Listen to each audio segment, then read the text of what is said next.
Yeah. So I told you we will be starting on a new topic today, and that topic is about faith. మనము పోయినసారి తెలుసుకున్నాము. ఈసారి మనము విశ్వాసం గురించి చదువుకుందామని. So what is faith? విశ్వాసం అంటే ఏంటి? ఎవరైనా చెప్పగలుగుతారా? Jesus tells us, have faith in God. And when we walk around and there's a problem, your husband may tell you, or your wife may tell you, have faith in my words.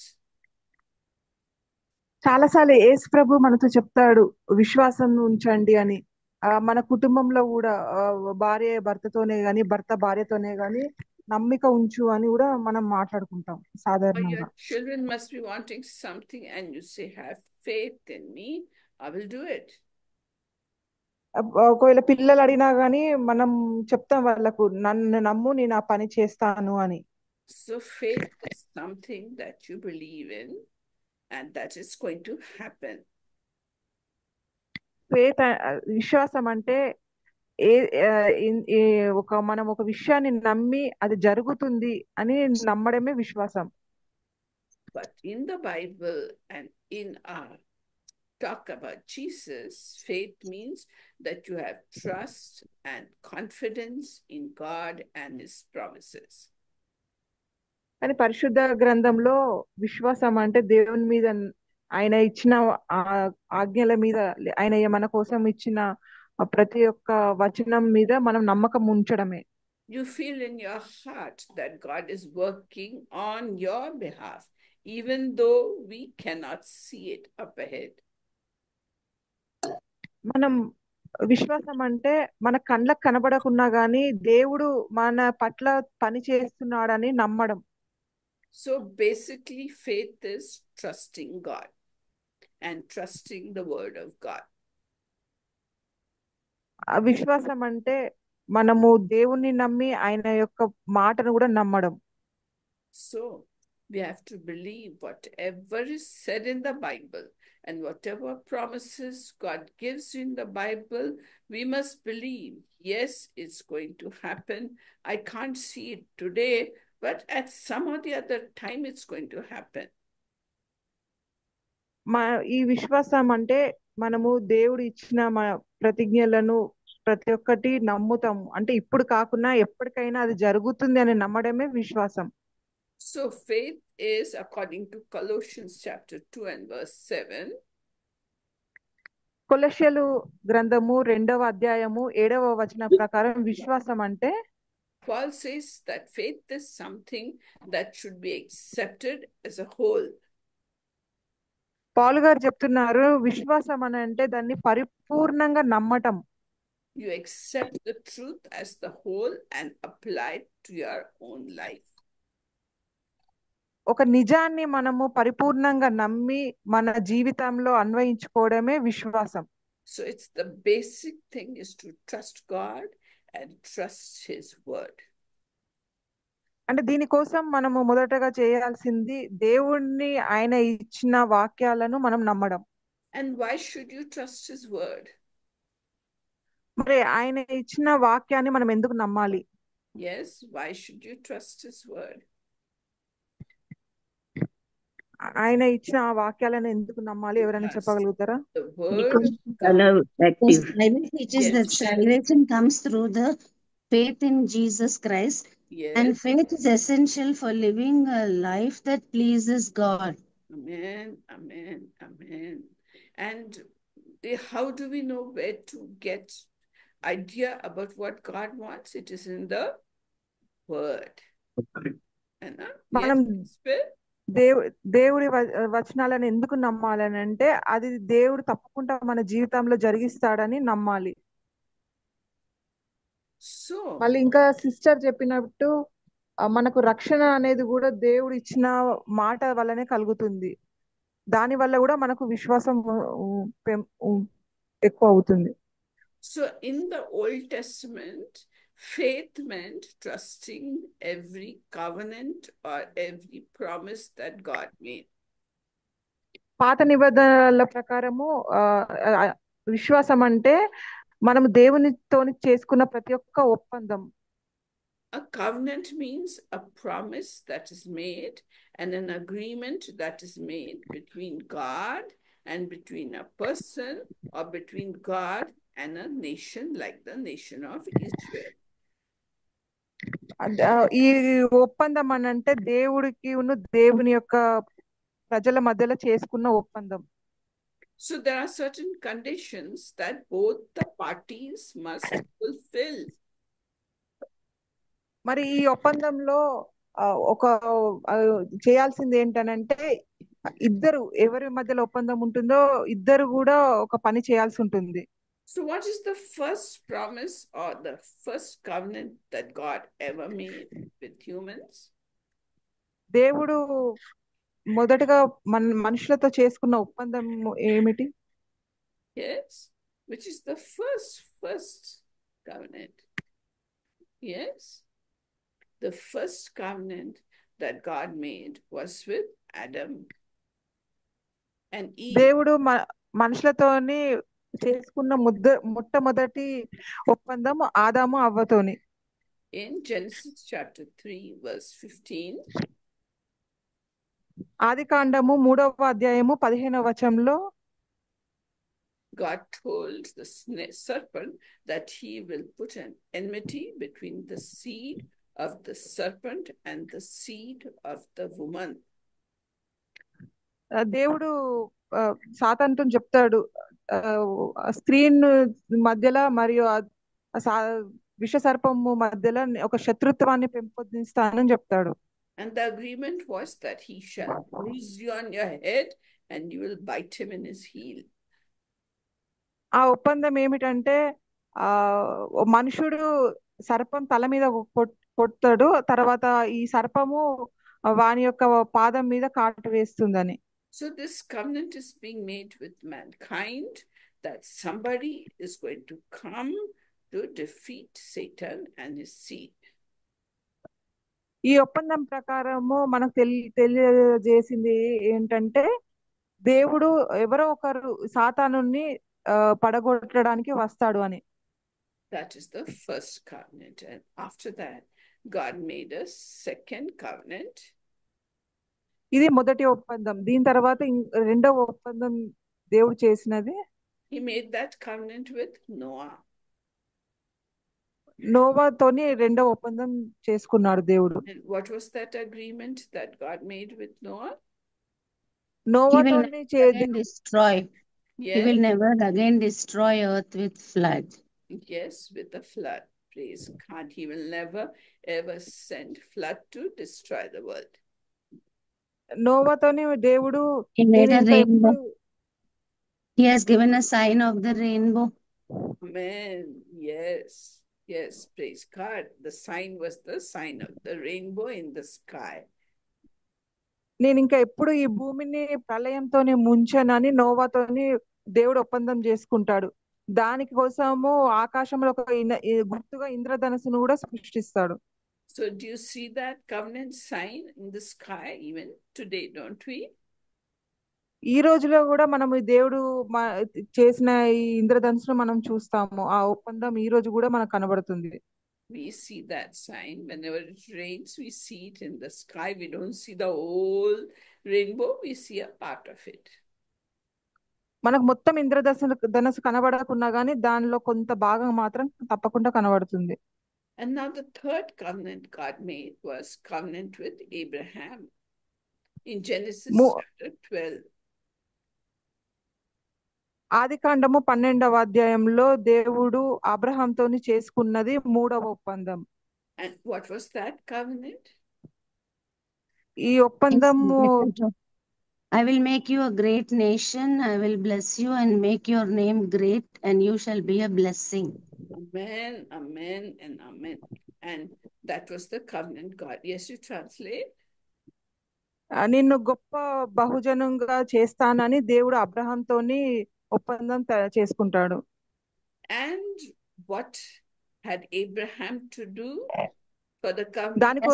What was the work? He has to leave his country, his father's house, yes, and go to the land that God shows him. Yes, amen. దీనికోసము ఈ ఒప్పందం కోసం దేవుడితో Abraham చేసుకున్న ఒప్పందం కోసం Abraham చేయవలసింది ఏంటంటే తన తండ్రిని అక్కడ ఉన్న ప్రదేశాన్ని వదిలిపెట్టి దేవుడు చూపించిన ప్రదేశానికి వెళ్ళాలి. So Abraham knew that his own future and the future of his descendants would depend upon God fulfilling his part of the covenant. దీనిని బట్టి అబ్రహాం తెలుసుకుంటాడు, నేను దేవుడితో చేసుకున్న ఈ ఒప్పందాన్ని ప్రకారం నేను నా వారసుల భవిష్యత్ అంతా దేవుడి మీదనే ఆధారపడి ఉంది అని. And further, one's other side of that covenant is that I will bless you when yeah, I bless you and those who bless you, and I will curse him who curses you. yes. ఇంకొకటి దేవుడు అబ్రహాంతో చేసుకున్న ఒప్పందం ఏంటంటే నిన్ను శపించిన వారిని నేను శపిస్తాను, నిన్ను ఆశీర్వదించిన వారిని నేను కూడా ఆశీర్వదిస్తానని చెప్తాడు. And also that the descendants would come from his body and the body of his wife Sarah. ఇంకను కూడా వాళ్ళ వారసులందరూ కూడా తన నుంచి తన భార్య సారా నుంచే వస్తారని కూడా చెప్తాడు దేవుడు. And they were both beyond childbearing age. Abraham was 75, his wife was 60, 65, and there was no hope of them having a child. వాళ్ళు ఇంకా వృద్ధులే ఉన్నారు, అప్పుడు వాళ్ళకు ఎలాంటి ఆశ ఉండదు, అసలు ఇంకా మాకు పిల్లలు పుడతారా అని కూడా ఒక ఆశ ఉండేది కాదు. And further God talked to him in Genesis 15 and Genesis 17, and he gave a sign of the covenant between God and Abraham. And what was that sign? కానీ దేవుడు ఆదికాండం 15వ అధ్యాయం 17వ అధ్యాయంలో అబ్రహాంతో మాట్లాడితే ఒక గుర్తు ఇస్తాడు. అదేం గుర్తు చెప్పగలుగుతారా ఎవరైనా? That sign was the sign Come in a of vision. circumcision of the male children who are born, and that circumcision had to be done on the 8th day. 8th day. Sister సున్నతి కదా Sunati. దానిని బట్టి దేవుడు చెప్పిన గుర్తు ఏంటంటే మగపిల్లలందరికీ పుట్టిన 8వ రోజున సున్నతి చేయబడును అని చెప్తారు. At that time itself, he told Abraham that your descendants will be like the stars in the sky, like the sun in the ocean. And he also told Abraham that this was going to come to pass, that all his descendants would be in slavery for 400 years. God told it to him much before he had a child. అబ్రహాముకి దేవుడు ఒక బహుమానం ఇస్తాడు, అంటే నీకు పిల్లలు ఇంత వయసులో కూడా పిల్లలు లేరని తను బాధపడినప్పుడు నీకు నీకు వారసత్వము ఆకాశంలో నక్షత్రంలో వలె ఇసుక రేణుల వలె వృద్ధి పొందుతారు, కానీ ఒక 400 సంవత్సరాల తర్వాత వాళ్ళు ఒక బానిసల్లాగా బ్రతుకుతారని కూడా చెప్తాడు. Could Abraham see anything further than his old body and his wife's old body? He couldn't see. But you see, Abraham showed faith, didn't he? By believing in God's covenant. మరి దేవుడు ఈ వాగ్దానం ఇచ్చినప్పుడు అబ్రహాంకి 75 ఏండ్లు, అంత ముసలివాడు, అసలైతే ఆయనకు ఒక నమ్మకం ఉండొద్దు, ఇంత వయసులో నాకు పిల్లలు కలుగుతారా అనే నమ్మకం ఉండొద్దు, కానీ ఆయన దేవుని యందు విశ్వాసం ఉంచాడు. And this is called walking by faith and not by sight. ఇది అబ్రహాము చూపించిన విశ్వాసము, అతను చూసి నమ్మలేదు, చూడకుండా నమ్మాడు అనేది అర్థం చేసుకోవాలి. And exactly on the day the Israelites completed 430 days in Egypt. The Bible says exactly on that day, when 430 years was completed, they left the land of Egypt under Moses and left the land of Egypt and went out of slavery into freedom. పరిశుద్ధ గ్రంథం చెప్పినట్టు 430 సంవత్సరాల తర్వాత ఇజ్రాయేలీలు వాళ్ళ ఐగుప్తు దేశాన్ని వదిలిపెట్టి మొత్తం బానిసత్వంలో చేరుకుంటారు. So these covenants God was fulfilling his side. And దీన్ని బట్టి దేవుడు తన ఇచ్చిన వాగ్దానాలన్నిటినీ నెరవేరుస్తున్నట్టు కనబడుతుంది. so the Israelites had to have some rules and regulations. So after that, God made the fourth covenant with the nation of Israel. తర్వాత దేవుడు కొన్ని నియమాలు పెడతాడు ప్రజలతోని. దాని తర్వాతనే ఇజ్రాయెల్ అనే ఒక దేశాన్ని స్థాపిస్తాడు. And what was that fourth covenant he made with them in the wilderness? మరి అరణ్య మార్గంలో దేవుడు వాళ్ళతో చేసుకున్న 4వ ఒప్పందం ఎవరైనా He చెప్పండి. made the Sinai covenant with the people of Israel and with God and Moses as the mediator. Sinai పర్వతము గురించి ఒప్పందము చేసుకుంటాడు దేవుడు. So this Sinai covenant laid the foundation of Judaism, which exists even till today. ఈ ఒప్పందం ప్రకారము Judaism అనేది ఒక మతము స్థాపించబడింది దీని పునాది మీద. ఆ మతం ఇప్పటికి కూడా ఉంది. God wanted the nation of Israel to be his own people, his own sons and daughters. He wanted them to be a special people separated from the rest of the world. దేవుడికి Israel ప్రజలు తన సొంత పిల్లలుగా మిగతా ప్రపంచ దేశాల నుండి మిగతా మనుషుల నుండి వేరుగా చేయబడి తన సొంత పిల్లలుగా జీవించాలన్నది కోరిక. They were called the people of God or the children of God. అందుచేత వాళ్ళు దేవుని పిల్లలుగా చెప్పబడుతున్నారు. And they were to be different from the Canaanites, who were idol worshippers and very, very immoral people. ఈ విధంగా ఇజ్రాయేల్ ప్రజలు కానాను దేశ ప్రజలు లాగా కాకుండా వేరుగా ఉన్నారు. కానాను దేశ ప్రజలు అందరూ కూడా విగ్రహారాధికులుగా ఉండేవారు.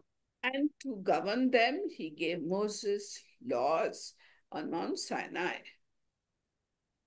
మరి సినాయి పర్వతం మీద ఇజ్రాయెల్ ప్రజలను మీద అధికారం చెలాయించడానికి దేవుడు మోషేకి అధికారం ఇచ్చాడు. కొన్ని నియమాలు కొన్ని ఎలా ఎలా నడుచుకోవాలో చెప్పి. And there were two parts to that covenant or that relationship. Auntie didn't get you, auntie. There were two parts to that covenant. ఈ 4వ నిబంధన దేవుడు చేసిన దీనికి 2 భాగాలు ఉన్నాయి. The first part was the 10 commandments. మొదటి ఒడంబిక దేవుడు చేసుకున్నది 10 ఆజ్ఞలు. It was the foundation of the nation of Israel. ఆ 10 ఆజ్ఞలు ఇజ్రాయేల్ దేశము తయారు కావడానికి ఒక పునాది రాయి లాంటిది. They were the moral laws which are applicable even to us today. అవి ఈ రోజటి వరకు కూడా చట్టాలుగా మిగిలిపోయినాయి, చాలా మంది పాటించే చట్టాలుగా.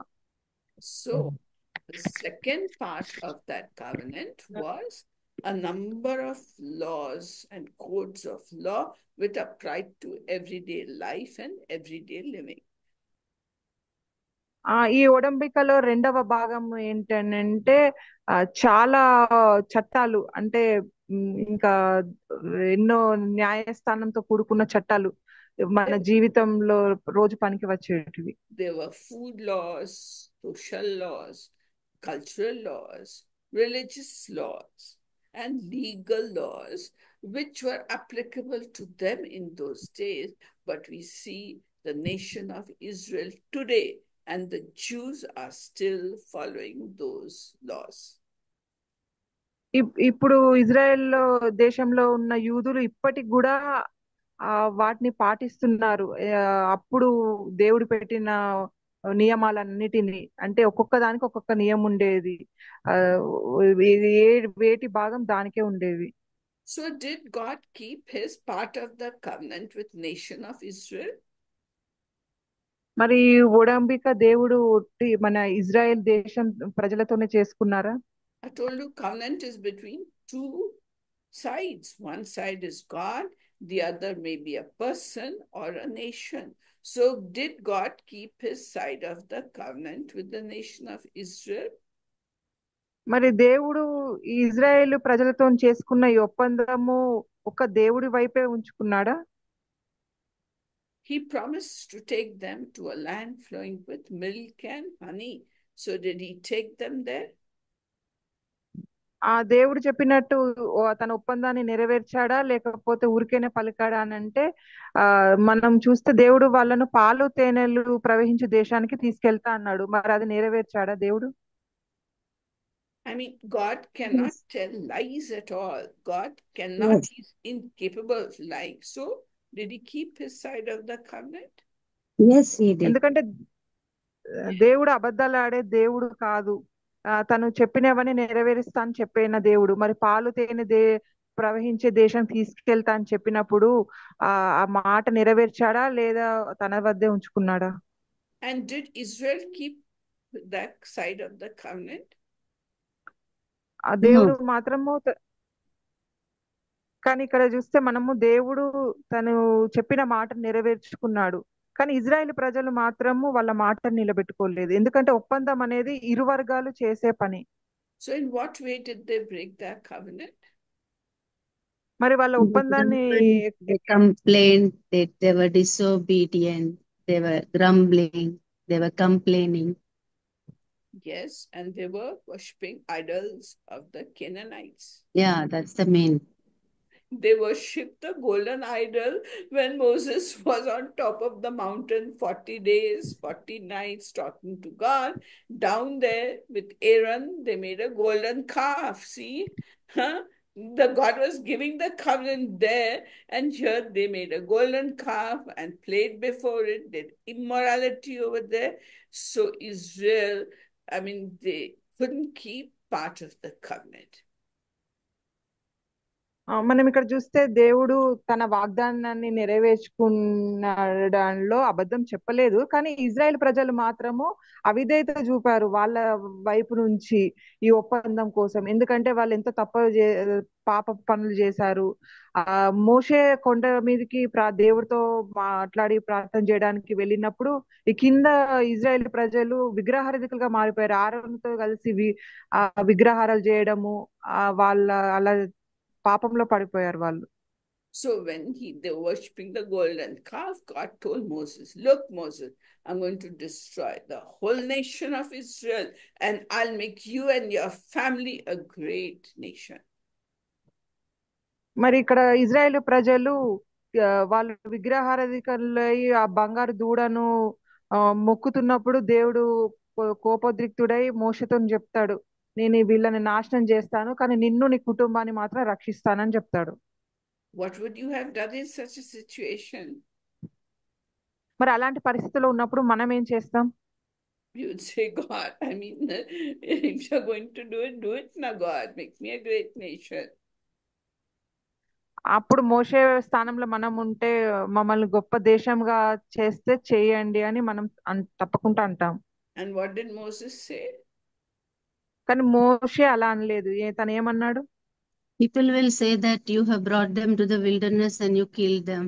Yeah. They will not know what they have done. People will not know their disobedience. Yeah. But they will only...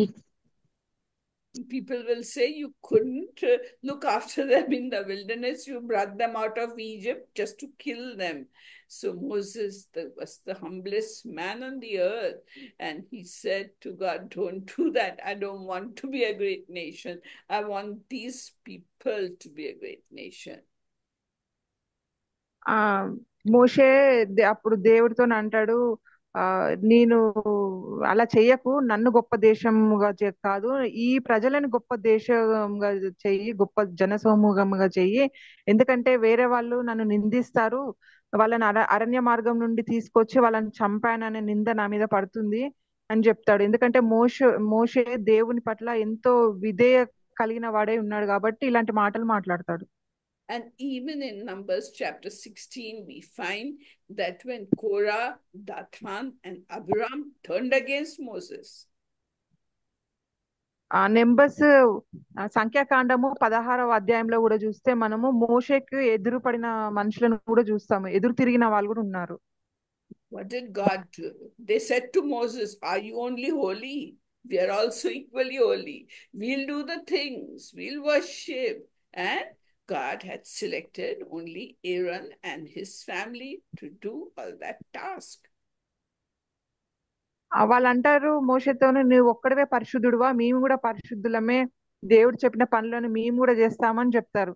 కానీ దేవుడు ఒక్క ఆరోన్ని వాళ్ళ కుటుంబ సభ్యులను మాత్రమే ఆ పని చేయడానికి ఎన్నుకుంటాడు.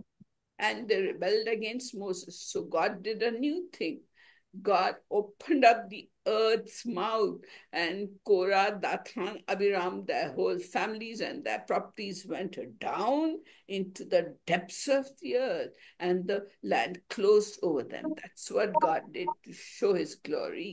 కానీ కోరా అభిరాము వాళ్ళ పట్ల దేవుడు ఎంతో కోపోద్రిక్తుడై ఉన్నాడంటే, భూమి తన నోరు తెరిచి వాళ్ళని మింగి వేసింది. వాళ్ళకున్న సమస్తము, వాళ్ళ ఆస్తి అన్ని కూడా అది మింగి వేసిన తర్వాత దాని నోరు మూయబడింది.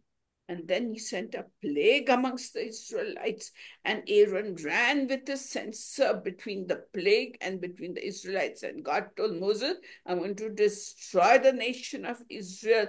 And they asked forgiveness for the nation of Israel.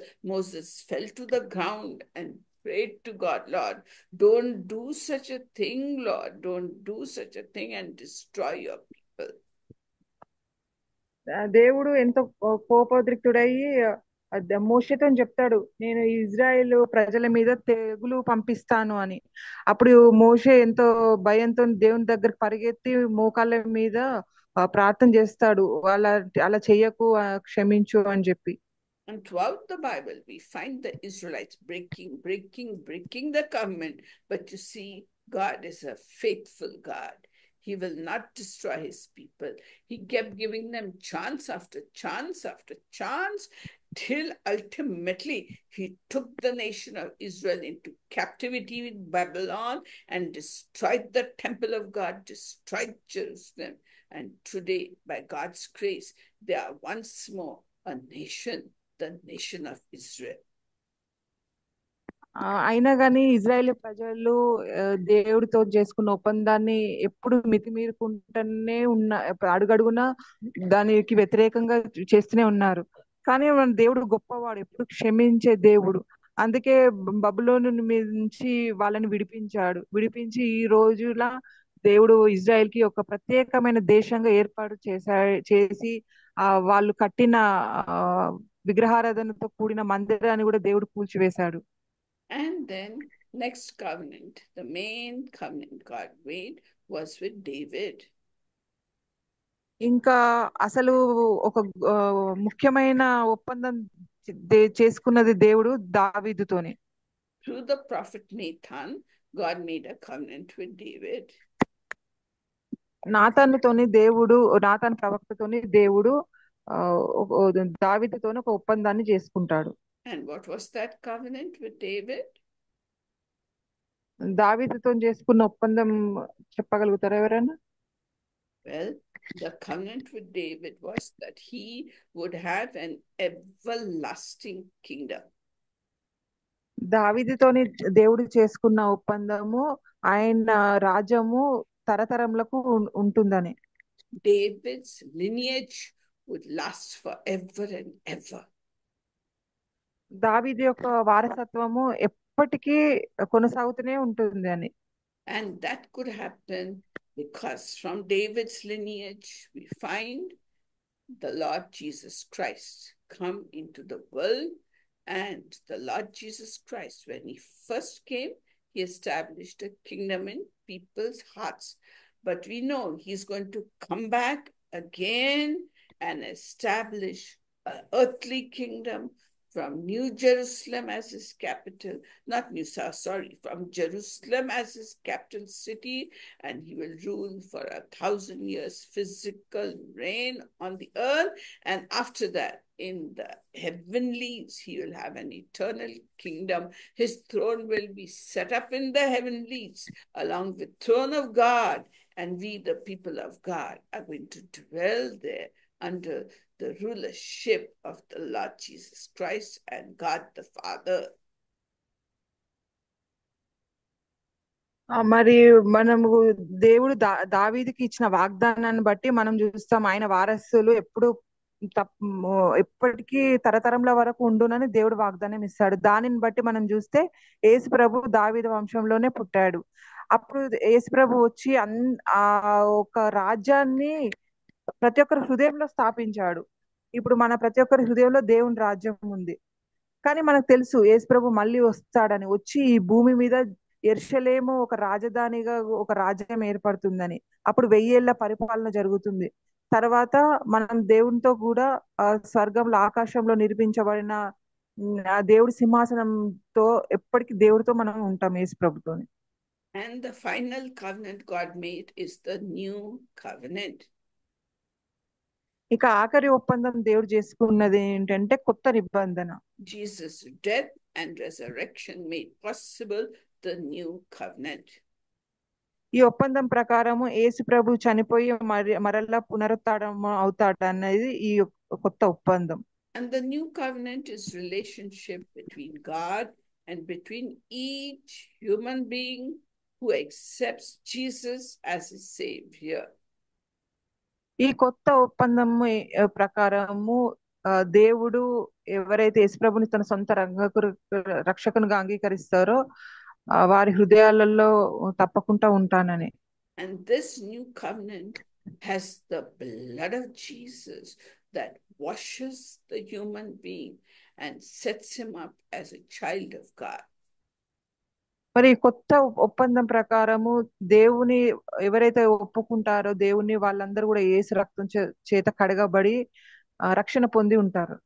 And here faith and believing that you are saved and have got salvation depends upon faith, and the new covenant is based completely upon faith. దీనిని బట్టి ఎవరైతే నేను మా సొంత రక్షకునిగా అంగీకరించాను కాబట్టి నేను రక్షణ పొందానని నమ్ముతారో అదే విశ్వాసము. And in this new ఇదే కొత్త నిబంధన. The old covenant does not apply at all. ఈ కొత్త నిబంధనలో అసలు పాత నిబంధన అనేదే ఉండదు. The Sinai covenant doesn't apply except for the 10 commandments, the moral laws of God. They are there for eternity to eternity. Sinai పర్వతం మీద చేసుకున్న ఒక 10 ఆజ్ఞలు మాత్రం, ఆ ఒప్పందం మాత్రము అవి ఎప్పటికీ శాశ్వతంగా ఉంటాయి. So we saw that a covenant is a relationship between God and a person, or God and a nation.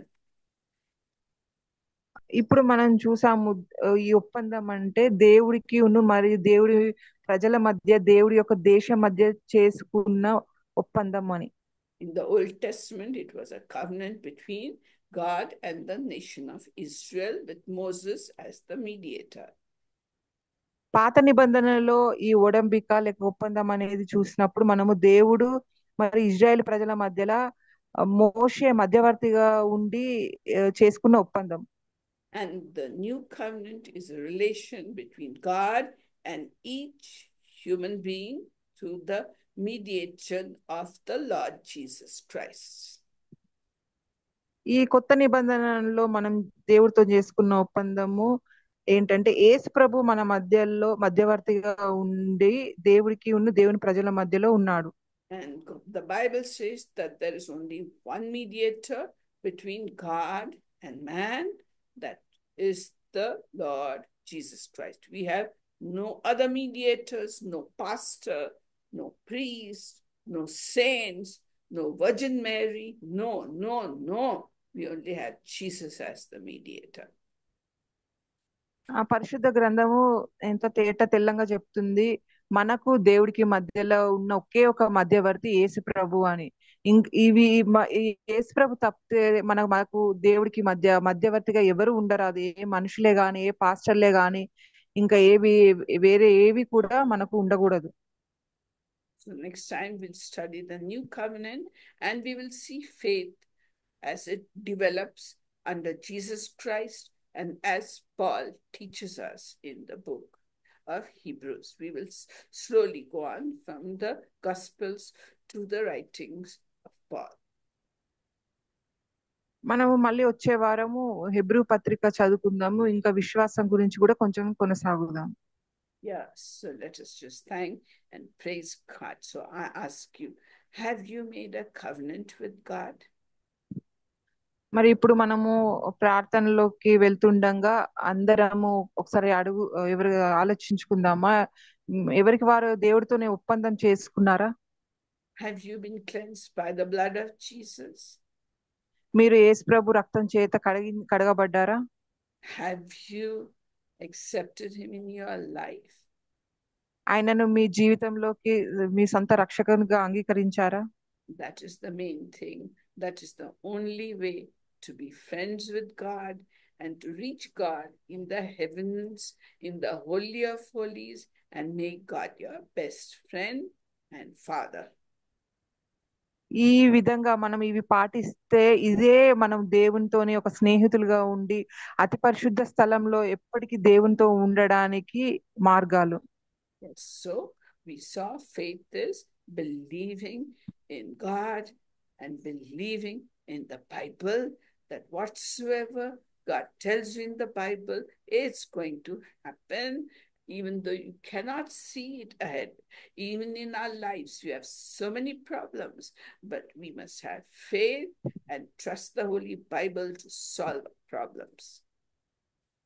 ఈ విధంగా మనము దేవుడు ఇచ్చిన పరిశుద్ధ గ్రంథాన్ని నమ్మి అందులో దేవుడు చెప్పిన ప్రతి ఒక్క మాట నెరవేరుస్తుందని నమ్మాలి. అదే విశ్వాసం. May God be praised. దేవుడు స్తుతింపబడును.